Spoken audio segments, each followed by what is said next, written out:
آج ہم اس شبے کو اللہ تعالیٰ کی توفیق سے کلیئر کریں گے کہ کیا واقعتاً ایسا ہی ہوا ہے کہ عقیدت اور محبت کی وجہ سے یہ سارا کچھ ہوا ہے؟ اگرچہ میں اپنے پچھلے درس میں قرآنی آیات کے ساتھ یہ ثابت کر چکا ہوں کہ کبھی بھی صالحین کی عبادت نہیں کی گئی، وہ تمام آیات قرآنیہ میں بتا چکا ہوں۔ آج صرف یہ بتانا ہے کہ یہ پانی گدلا کیسے ہوا۔ جب ایک امت تھی، جب سب لوگ ایک تھے، تو یہ یکدم چینجنگ جو ہے یہ کس طرح سے آ گئی۔ بس قرآنی آیات کے تھرو آج اس بات کو سمجھیں گے اور اس کے تھرو جائیں گے اللہ تعالیٰ کی توفیق سے۔ اس سے پہلے کہ میں قرآن کریم کی آیات پڑھوں، صرف اتنی بات ذہن میں رکھ لیں کہ حافظ ابن کثیر اپنی تاریخ ابن کثیر میں حضرت نوح علیہ السلام کے قصہ سے قبل یہ لکھتے ہیں کہ حضرت آدم علیہ السلام اور حضرت نوح علیہ السلام کے درمیان 10 قرنوں کی مدت گزری ہے۔ قرن کہتے ہیں 1 صدی کو معروف معنی کے اعتبار سے، تو گویا 10 قرن ہوئے تو 1000 سال کا عرصہ ہوا۔ تو وہ کہتے ہیں کہ کم و بیش 1000 سال سارے لوگ ایک ہی دین پر تھے، اس کے بعد یہ دین کے اندر مداخلت کی گئی، اس کو بدلا گیا، اس میں تغیر کیا گیا۔ اسی طرح نہ حضرت سیدنا ابراہیم علیہ السلام کا جو دین تھا، اس کو بھی ایک عمر بن لہئی نامی شخص تھا جس نے عرب کے اندر ابراہیم علیہ السلام کے کافی دیر بعد آ کر اس کو تبدیل کیا۔ اگر وہاں تک پہنچے تو عمر بن لہئی کے بارے میں اس نے کیسے تبدیل کیا انشاءاللہ اس پر بھی بیان ہوگا۔ لیکن آئیے سنیے کہ کیا یہ جو دین تبدیل ہوا ہے یہ محبت کا نتیجہ تھا؟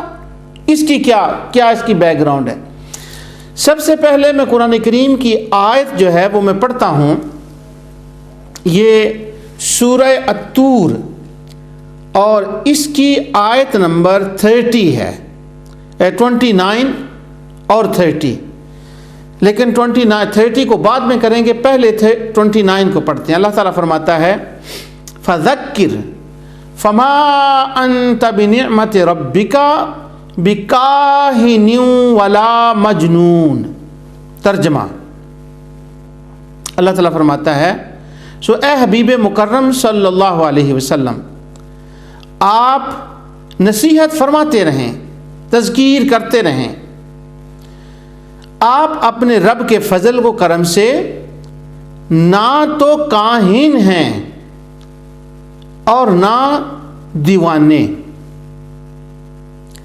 دوسری اسی آیت کو دوبارہ سورہ الحاقہ کے اندر آیت 42 میں یوں بیان کیا گیا۔ اللہ تعالیٰ فرماتے ہیں حضور صلی اللہ علیہ وسلم کے بارے میں کہ وَلَا بِقَوْلِ کاہن، کہ یہ کسی کاہن کا قول نہیں ہے۔ اس آیت میں، دونوں آیتوں میں اللہ تعالیٰ نے کاہنوں کے وجود کو بیان فرمایا۔ جب بھی کوئی نبی دنیا میں تشریف لاتے تو لوگ ان کو کہتے یہ کاہن ہیں، اور حضور صلی اللہ علیہ وسلم کو بھی یوں کہا گیا کہ یہ کاہن ہیں۔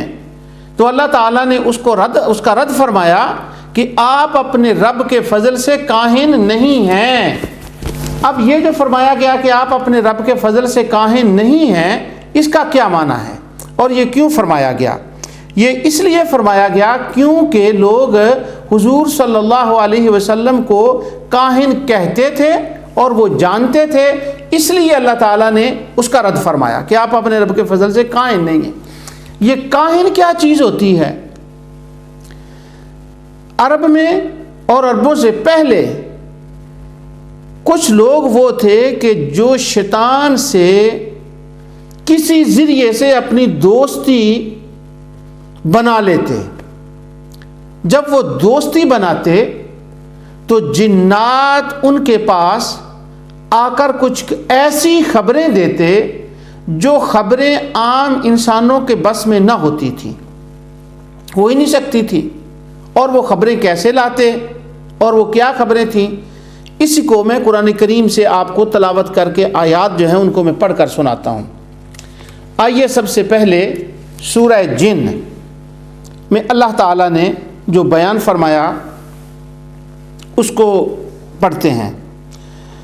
اللہ تعالیٰ فرماتا ہے کہ قل اوحی الی انہ استمع نفر من الجن، یہاں سے یہ بات شروع ہو رہی ہے کہ آپ فرما دیں میری طرف یہ وحی کی گئی ہے کہ جنات کی ایک جماعت نے میری تلاوت کو غور سے سنا اور وہ مسلمان ہو گئے۔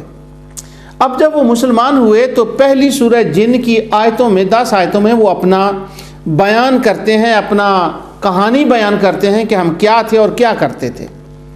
اللہ تعالیٰ فرماتے ہیں آیت 9 کے اندر کہ وَأَنَّا كُنَّا نَقْعُدُ مِنْهَا مَقَاعِدَ لِلسَّمْعِ فَمَنْ يَسْتَمِعِ الْآنَ يَجِدْ لَهُ شِهَابًا رَصَدًا، اور وہ کہتے ہیں اور یہ کہ ہم پہلے آسمانی خبریں سننے کے لیے اس کے بعض مقامات پر بیٹھا کرتے تھے، مگر اب کوئی سننا چاہے تو وہ اپنی طاق میں آگ کا شعلہ یعنی منتظر پائے گا۔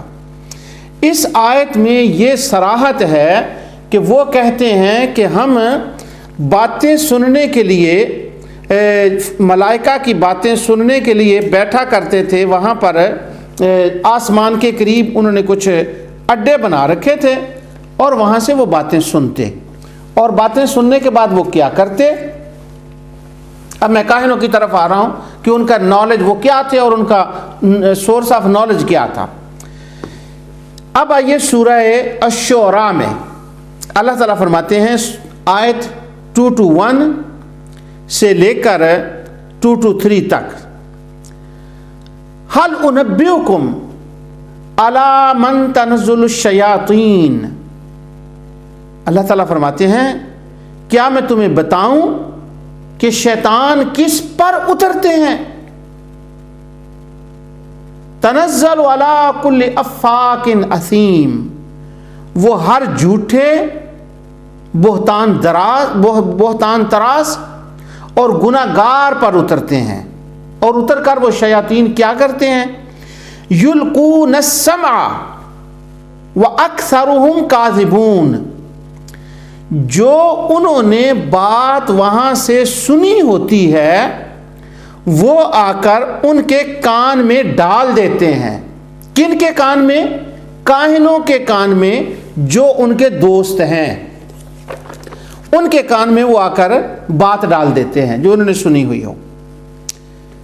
اس کو مزید سمجھنے کے لیے قرآن کریم کی سورہ انعام کی آیت 128 کی بھی تلاوت کر لیں۔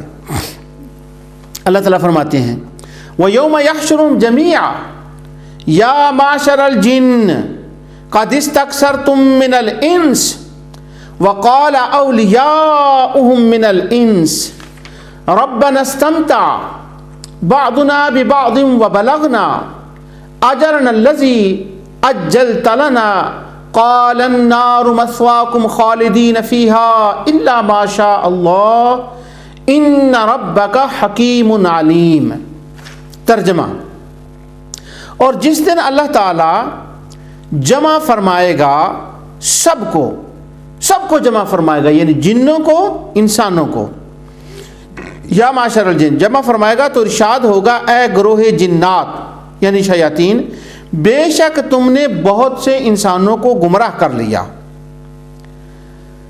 اور انسانوں میں سے ان کے دوست کہیں گے، جنوں کے دوست انسانوں میں سے کہیں گے وقال اولیاؤہم من الانس ربنا استمتع بعضنا ببعض وبلغنا، کہ اے ہمارے پروردگار ہم نے ایک دوسرے سے خوب فائدے حاصل کیے، اور اسی غفلت اور مفاد پرستی کے عالم میں ہم اپنی اس میعاد کو پہنچ گئے جو تو نے ہمارے لیے مقرر کی تھی، مگر اس کے لیے کچھ تیار نہ کر سکے۔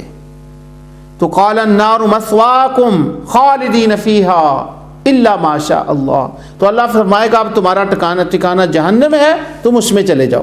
یہاں پر جو میں آپ کی توجہ جس بات کی طرف دلانا چاہتا ہوں وہ یہ ہے کہ قیامت کے دن یہ انسانوں میں سے کچھ لوگ جو کاہن ہیں وہ اللہ کے سامنے اقرار کریں گے کہ ربنا استمتع بعضنا ببعض وبلغنا، ہم نے ایک دوسرے کو خوب یوز کیا، ایک دوسرے سے خوب فائدے حاصل کیے۔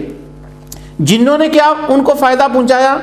وہ جو میں سورہ الشعراء میں ابھی پڑھ کر آیا ہوں اور بھی آیات میں آپ کو پڑھ کر سناتا ہوں، انہوں نے یہ فائدہ حاصل کیا کہ جو کچھ انہوں نے ملائکہ سے آسمان کے قریب جا کر کچھ باتیں سنی ہوتی وہ آ کر کاہنوں کو بتا دیتے، اور کاہن جو تھے وہ آگے لوگوں کو بتا دیتے۔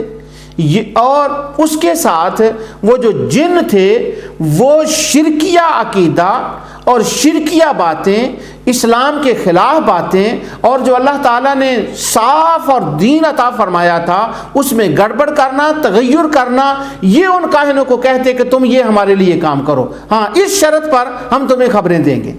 اب ان کا یہ کام تھا مس گائیڈ کرنا، وہ انسانوں کو یوز کر رہے تھے کہ لوگوں کو گمراہ کریں، خدا کے دین کو خراب کریں، اس کے اندر جو ہے وہ تبدیلیاں پیدا کریں۔